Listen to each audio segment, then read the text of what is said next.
انسانی ہسٹری میں سب سے بڑا شرک بت پرستی کے نام پہ نہیں ہوا بلکہ ایک پیغمبر کے نام پہ ہوا ہے، جیسس کرائسٹ، اور اس میں پیغمبر کا قصور نہیں ہے، وہ تو وجیہن فی الدنیا والآخرہ ومن المقربین ہے، دنیا اور آخرت میں اللہ تعالیٰ کے نزدیک عزت اور وجاہت والے ہیں اور اللہ کے قریبی بندوں میں سے، ان کے نام پر شرک کھڑا ہوا، اور یہی کام ادھر بھی ہو جانا تھا اور پوری امت گمراہ ہو جاتی، جس طرح حضرت عیسیٰ ابن مریم کی ساری امت گمراہ ہوگی اگر اللہ کے نبی علیہ السلام کا سینسٹیوٹی کا لیول وہ نہ ہوتا، جو صحیح بخاری میں حدیث ہے۔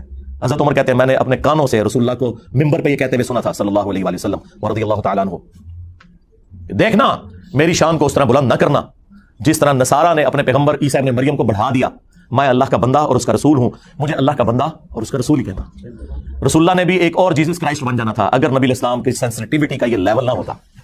دیکھیں اللہ تعالیٰ ہمارے اگر اللہ عیسیٰ کو، ان کی ماں کو، سب کو ہلاک کر دے اور سب میں پھر سارے ہی آگے، سارے جن، سارے فرشتے، سارے پیغمبر، سارے بزرگ، سارے باپے، تو کیا یہ ساروں کی توہین ہوگی؟ نہیں، جب توحید اسٹیبلش ہوگی پھر بات اسی طریقے سے ہوگی۔ ہمارے نبی کے بارے میں بھی آیا قل ارائیتم ان اہلکنی اللہ ومن معی او رحمنا فمن یجیر الکافرین من عذاب علیم، نبی تم فرماؤ کہ بالفرض اگر اللہ، یہ بالفرض تو ہم احتراما لگاتے ہیں ساتھ تاکہ فتویٰ نہ لگائیں، وہاں نہیں بالفرض لکھا ہوا، کیوں اللہ تعالیٰ کو کیا ضرورت ہے کہ کسی کو کلیریفیکیشن دے کہ میرے جیسا ہے ہی کوئی نہیں اور انبیاء شاہی کوئی نہیں، اللہ کو یہ بات کہنے کے لیے کوئی کرٹسی میں جانے کی ضرورت ہے؟ اللہ تو ڈائریکٹ بات کر رہا ہے۔ نبی سے فرماؤ اگر اللہ مجھے ہلاک کر دے، ہلاک، اور میرے سارے ساتھیوں کو، تو ہمارا کوئی اختیار نہیں اللہ کے مقابلے پر، تو کافر کس زوم میں ہے کہ کافروں کو اللہ کے عذاب سے کوئی بچا سکتا ہے؟ کمال ہے، میں کہتا ہوں کس لیول پہ اتر کے باتوں کو سمجھایا جا رہا ہے۔ یہ ہے وہ چیز جو آج مسلم عوام کو بتانے کی ضرورت ہے کہ جب اللہ کے مقابلے پہ آپ کوئی چیز کھڑا کریں گے تو اس کو پھر توحید کو اسٹیبلش کرنے کے لیے آپ کو یہ بتانا پڑے گا کہ اللہ کے مقابلے پہ کوئی فرشتہ، کوئی پیغمبر، کوئی جن، کوئی انسان، کوئی شے نہیں ہے اللہ کے مقابلے پر۔ جو بندہ یعنی اس چیز کو بیان کرتا ہے اسے کہتے ہیں یہ پیغمبروں کا گستاخ ہو گیا۔ اب یہ نیچرل بات ہے، وہ ہمارے استاد کی بات مولا اسحاق صاحب رحمہ اللہ، وہ پنجابی میں اپنے سٹائل میں کہتے تھے اوے جدو توحید بیان کریں گے تے پیغمبراں دی تے ولیاں دی گستاخی تے آپ ہی ہو جائے گی، پھر تے کہیں گے کہ انہاں دے پلے کوئی شے نہیں، سب کچھ مالک اللہ ہی ہے، پھر تے کہیں گے جسے پنجابی میں کہتے ہیں کہ آٹا گوندیا ہلدی کیوں ہے؟ بھائی جب آٹا گوندا جائے گا پھر ہلنا تو پڑے گا، یہ تو نیچرل ہے کہ جب آپ توحید بیان کریں گے تو جو آپ نے جعلی توحید بنائی ہوئی ہے جسے آپ توہین رسالت کہتے ہیں وہ آٹومیٹکلی ہو جائے گی۔ پھر تو ہم یہ کہیں گے کہ کوئی نبی، کوئی فرشتہ، کوئی جن، کوئی انسان نہ اپنے کسی نفع کا مالک ہے نہ کسی نقصان کا۔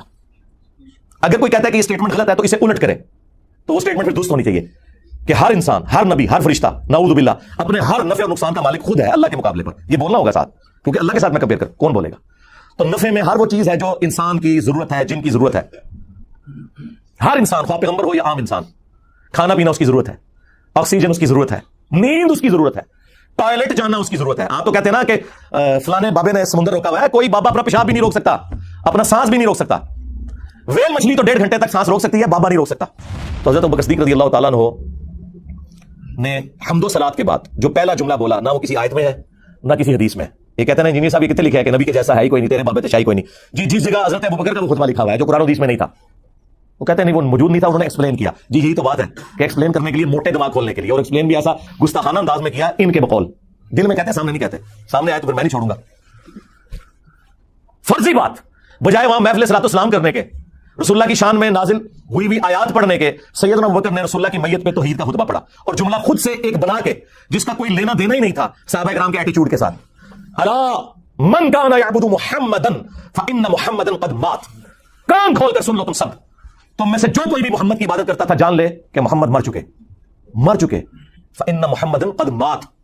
وصال شریف نہیں کہا، حالانکہ وہ بھی عربی کا لفظ ہے، وفات شریف نہیں کہا، وہ بھی عربی کا لفظ ہے، اور اس سے بڑھ کر صحابہ میں تو کسی نے کبھی نبی کی عبادت ہی نہیں کی تھی۔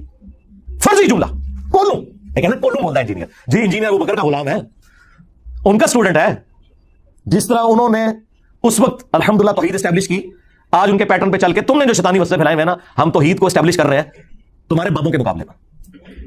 ومن کان یعبد اللہ فان اللہ حی لا یموت، اور جو کوئی اللہ کی عبادت کرتا تھا وہ جان لے کہ اللہ تعالیٰ زندہ ہے، اسے کبھی موت نہیں آئے گی۔ یہ جملہ انہوں نے پہلے بولا، اس کے بعد انہوں نے آیات پڑھی، اور دیکھیں میں کتنا شریف ہوں، آپ کے شر سے بچنے کے لیے پہلے میں حدیثیں بیان کرتا ہوں، آیتیں بیان کرتا ہوں، اینڈ پہ میں کہتا ہوں کہ بابے شاہی کوئی نہیں۔ لیکن سیدنا ابوبکر نے پہلے کیا کہ اللہ کے مقابلے پر کسی کی عبادت نہیں ہو سکتی، خواہ وہ کوئی پیغمبر بھی ہو، اور پھر آیت پڑھی، آیت بالکل ڈیفرنٹ تھی لیکن اس میں سے رزلٹ یہ نکالا۔ قرآن میں تو قصہ آدم اور ابلیس 7 دفعہ ہے، اس میں تو کہیں لکھا کہ شیطان نے کہا تھا کہ اللہ کے جیسا ہے ہی کوئی نہیں، آدم تو شاہی کوئی نہیں، اس نے یہ کہا تھا میرے جیسا ہے ہی کوئی نہیں، آدم تو شاہی کوئی نہیں۔ اس نے آدم علیہ السلام کے مقابلے پہ بابا کھڑا کر لیا تھا جو تم لوگ کرتے ہو، وہاں وہ بابا خود تھا، یہاں تم نے اپنے بابے کھڑے کیے ہیں، کبھی کسی بزرگ کو کھڑا کر لیتے ہو، کبھی کسی امام کو کھڑا کر لیتے ہو، اور کبھی نعوذ باللہ زبردستی کسی پیغمبر کو لا کے کھڑا کر دیتے ہو۔ پیغمبروں کا کوئی قصور نہیں، تمہارا قصور ہے۔ سورۃ الاعراف پڑھ کے دیکھ لیں، اللہ تعالیٰ نے وہم نکالا ہے. اللہ نے پوچھا کہ تجھے مسئلہ کیا ہے, تو اس نے کیا جواب میں کہا تھا؟ انا خیر من, میں سے بہتر ہوں. تو نے مجھے آگ سے پیدا کیا, اسے مٹی سے پیدا کیا. اس نے یہ تو کہا ہی نہیں ہے کہ اے اللہ میں تجھے سجدہ کروں گا, اس کو نہیں کروں گا. یہ تو جھگڑا ہی نہیں تھا. اگر یہ بات کرنی ہوتی تو جبرائیل علیہ السلام کر لیتے. اور بھائی توحید کا مطلب یہ ہے کہ اگر اللہ تمہیں یہ حکم دینا کہ کسی جانور کے آگے بھی جھکنا ہے تو ہم جھکیں گے. اللہ کا حکم ماننا رحمانی توحید ہے, اور اللہ کا حکم نہ ماننا شیطانی توحید ہے. تو شیطان نے اللہ کی حکم عدولی کی تھی اور آدم کے مقابلے پہ اپنے آپ کو کھڑا کیا تھا, اللہ کو نہیں کھڑا کیا اس نے. لیکن یہ جاہل لوگ اپنی شیطانی توحید کو بچانے کی خاطر جان بوجھ کے آپ کو اکثر یہی کہتے ہوئے نظر آئیں گے کہ جی پیغمبر کی تعظیم سے انکار کر دیا تھا. آگے بھی چلو, پیغمبر کی تعظیم سے انکار کر کے ایک بابا کھڑا کیا تھا جو خود بابا تھا, وہ بنا ہوا اپنے آپ کے اندر. اللہ کے مقابلے میں نہیں بات کر رہا تھا, وہ کہہ رہا تھا میں اس سے بہتر ہوں. اور تم لوگ بھی یہی کر رہے ہو. تم نے اپنے بابوں کو پیغمبروں سے بڑھایا ہوا ہے. جو بابوں کی توحید ہے وہ ہے شیطانی توحید, اور جو پیغمبروں کی بتائی ہوئی توحید ہے وہ رحمانی توحید. یہ ہے اصل میں ڈفرنس. یہ جو کلیم کرتے ہیں نا کہ جی وہ شیطانی توحید اور رحمانی توحید یوں نہیں یوں ہے, تو وہ ہم آپ کو بتاتے ہیں کہ اللہ اور مخلوق کے درمیان واسطہ, وسیلہ, ہدایت پہنچانے کا صرف پیغمبر ہوتے ہیں. جو پیغمبر تعلیمات بتائیں گے وہ رحمانی ہوگی. پیغمبروں کے سوا جو کوئی بھی اور بندہ, خواہ وہ پیغمبروں کے نام کے اوپر دھوکہ دے, وہ شیطانی تعلیمات ہوں گی اگر وہ پیغمبروں سے ٹکرائیں گی. ہاں اگر پیغمبروں کی تعلیمات کے مطابق ہے اور اس کو وہ ایکسپلین کرتا ہے مختلف مثالیں دے کر تو وہ جائز ہے. لیکن بالکل اس کے اپوزٹ رزلٹ نکالنا, یعنی آیت تو پڑھنا ایاک نعبد و ایاک نستعین, اور اس کی تفسیر میں لکھنا کہ یا علی مدد بھی ثابت ہوتا ہے, عبد القادر جیلانی کو پکارنا بھی ثابت ہوتا ہے, یہ تو بالکل 180 ڈگری رزلٹ ہے نا. تم اس کی اولاد ہو جس نے ان قریب مر جانا ہے. اکیلا زندہ رہنے والا صرف اللہ ہے. تجھے جب بھی کوئی مصیبت ہو, جب بھی پریشانی ہو, صرف اسی اللہ کو حسن پکارنا. اور میرے بیٹے حسن یاد رکھنا, اللہ کا دربار وہ درگاہ ہے جس نے اپنا کوئی دربان بھی مقرر نہیں کیا. تم ڈائریکٹ اللہ سے مانگو. اگر مولا علی مولا حسن کو نہیں کہہ رہے کہ منو وچ پا میں وسیلہ اور توسل تے باقی سارے بابے تے شرعی کوئی نہیں. یعنی یا علی مدد کو اگر توسل کے نام پر دھوکہ دینا تھا کسی نے, شیعہ نے یا بریلویوں نے, تو اللہ کے بندو مولا حسن کو بتایا جاتا نا. قرآن میں 40 کے قریب دعائیں آئی ہیں انبیاء کی, کسی میں کوئی وسیلہ توسل نہیں ہے. اور وسیلہ اور توسل تو یہ ہے کہ اللہ کے نیک بندوں سے دعا کروائی جائے, ان کی دھونس لگانا اللہ کو, ان کو پکارنا اور کہنا کہ جی وہ اللہ سے دعا کریں گے اور ہمارا مسئلہ حل ہو جائے گا. جی دنیا میں موجود ہو تو ضرور کروائیں. لیکن عبد القادر جیلانی وہاں بغداد میں دفن ہے اپنی قبر کے اندر, اور میں انہیں کہوں کہ مجھے پانی پلا دیں, وہی بات وہی جملہ صرف کوآرڈینیٹس بدلنے سے شرک ہو جائے گا, کیونکہ میں نے انہیں دعا میں پکار لیا. ہاں وہاں زندہ بیٹھے ہوں, میں فون پہ کال کروں اور میں کہوں کہ حضرت نیسلے کی 2 بوتلیں بھیج دیں کسی مرید کے ہاتھ, تو بالکل جائز ہے. اس طرح کا وسیلہ اور توسل تو بالکل درست ہے. لیکن جو آپ نے کلیم کیا ہے یہ تو امت کو آپ نے شرک کی طرف لگا دیا. اگر یہ چیز آپ کی مان لی جائے تو اس پلانٹ ارتھ پہ سب سے بڑا اگر کوئی مشکل کشا ہے نا مخلوقات میں تو وہ سورج ہے.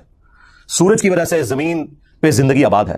ساری فصلیں سورج کی وجہ سے اگتی ہیں, پکتی ہیں, ان کو جانور کھاتے ہیں, ہم کھاتے ہیں, جانوروں کو ہم کھاتے ہیں. یہ سب کا سب نظام, دنیا میں ہواؤں کا چلنا, بارش کا برسنا, گلیشیئرز کی فارم میں پانی کا سٹور ہونا, پھر سورج کی تپش سے اس کا پگھلنا اور وہاں تک پہنچنا بھی ایویپوریٹ ہو کے سمندر سے, یہ سب کچھ سورج کی وجہ سے ہے. موسم بھی سورج کی وجہ سے بدلتے ہیں. سورج ختم ہو جائے اس زمین پہ زندگی ختم ہو جائے. آج تک ہمیں کبھی وہم بھی آیا کہ ہم سورج کو مدد کے لیے پکاریں؟ نیور. ہم کہتے ہیں اللہ نے اسے کام میں لگایا ہے. اگر تمہارے بابے کو کام کر بھی رہے ہیں, سپوز یہ جھوٹا عقیدہ for the sake of argument مان بھی لیا, تو کرنے دو ان کو یار. کیوں پکارتے ہو؟ اللہ کو پکارو. بارش کون برساتا ہے؟ اللہ. ڈیوٹی کس کی ہے؟ فرشتوں کی. اگر ہم فرشتوں سے بارش مانگیں گے, اور اللہ کے فضل سے آج تک کسی شیعہ بریلوی نے نہیں مانگی, نہ ان کے کسی مولوی نے, نہ میری سیدھی مانگنا شروع کر دیں کہ میکائیل بارش برسا دو کہ گرمی کا موسم قریب آ رہا ہے, نہ یہ کام نہیں ہو سکتا. بخاری مسلم میں آیا نبی الاسلام نے صلاۃ الاستسقاء, بارش مانگنے کی نماز پڑھی, اس کے بعد دعا فرمائی ہے, دیٹس آل. پھر آپ کو دھوکہ دیتے تھے, او جی قرآن میں تو غیر اللہ کو مدد کے لیے پکارا گیا ہے, صبر اور نماز کے ذریعے مدد چاہو. اور یار یہ بھی تم نے غلط پڑھا, صبر اور نماز کو مدد کے لیے پکارو, یہ لکھا ہوا ہے کیا قرآن میں؟ یا وَاسْتَعِینُوا بِالصَّبْرِ وَالصَّلَاةِ, صبر اور نماز کے ذریعے مدد مانگو. یہاں بھی وسیلہ ہے, ڈائریکٹ پکارنا نہیں ہے. آج تک کسی بیوقوف نے بھی کہا المدد یا نماز, المدد یا صبر, تو غیر اللہ سے مدد کہاں آ گئی؟ اس میں تو ساتھ ہی پڑھ لو ان اللہ مع الصابرین, بے شک اللہ صبر کرنے والوں کے ساتھ ہے. مدد اللہ ہی کی ہے. جو صبر کرے گا, نماز پڑھے گا, اللہ اس کی مدد فرمائے گا. اس میں نماز اور صبر کو وسیلے کے لیے استعمال کیا گیا, نہ کہ انہیں استغاثے کے لیے. سمجھ رہے ہیں بات میری؟ سمجھ رہے نا؟ ہاں.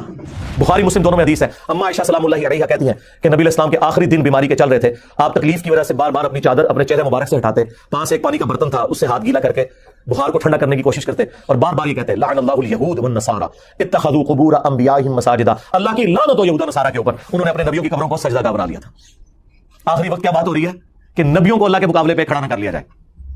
اور اما عائشہ کہتی ہیں رسول اللہ ہمیں ڈرا رہے تھے, اور اگر یہ خدشہ نہ ہوتا کہ لوگ رسول اللہ کی قبر پہ سجدے شروع کر دیں گے تو میں حضور کی بیوی ان کی قبر مبارک کو لوگوں کی زیارت کے لیے اوپن چھوڑ دیتی، یعنی حجرے کی دیوار گرا دی جاتی، جو چاہے جس وقت چاہے قبر رسول پہ حاضر ہو.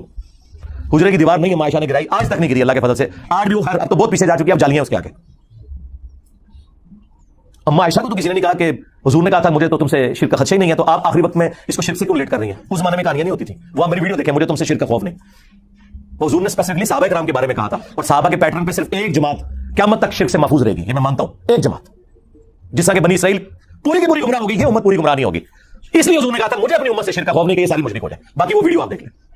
حضور تو صحیح بخاری میں حضرت عمر کہتے ہیں میں نے منبر پہ حضور سے خود سنا ہے کہ دیکھنا میری شان کو اس طرح بلند نہ کرنا جس طرح نصارہ نے اپنے پیغمبر کو بڑھا دیا تھا، عیسیٰ ابن مریم کو. میں اللہ کا بندہ اور اس کا رسول ہوں، مجھے اللہ کا بندہ اور اس کا رسول ہی کہنا. یار کون ہوگا جو اتنا آپ کی آخرت کے ساتھ محبت کرے گا بجوز ہمارے پروفٹ کے صلی اللہ علیہ وسلم. مسند احمد کی حدیث ہے، نبی علیہ السلام نے فرمایا اللہم لا تجعل قبری وطنی یعبد، اے اللہ میری قبر کو وہ بت نہ بنا دینا کہ لوگ اس کی پرستی شروع کرتے ہیں. اپنی قبر کو بت کہہ دیا. وہ قبر جو ہمیں ہمارے ماں باپ اولاد سب لوگوں سے بڑھ کر عزیز ہے، جس قبر کی حاضری اس پلانٹ ارتھ کی سب سے بڑی نفلی عبادت ہے، اس قبر کو بھی کہہ دیا کہ یہ بت ہوگا اگر اللہ کے مقابلے پر اس پہ بھی سجدے شروع ہو جائیں گے. اور تمہارے بابے نے مزارتے شاہی کوئی نہیں لے رہے ہو تم بابے اپنے. جس قبر کی عظمت تھی اس کا سٹیٹس کلیئر کر دیا، اللہ میری قبر کو بت نہ بننے دینا کہ لوگ پوجا کریں. نبی کا تو کوئی قصور نہیں، لیکن حضور خود اپنی قبر کے بارے میں کہہ رہے ہیں کہ اسے بت نہ بنانا. ابو داؤد میں حدیث ہے میری قبر پہ میلہ نہ لگانا، تم دنیا کے کسی بھی حصے میں درود پڑھو گے اللہ تمہارا درود مجھ تک پہنچا دے گا. اللہم صلی علی محمد وعلی آل محمد.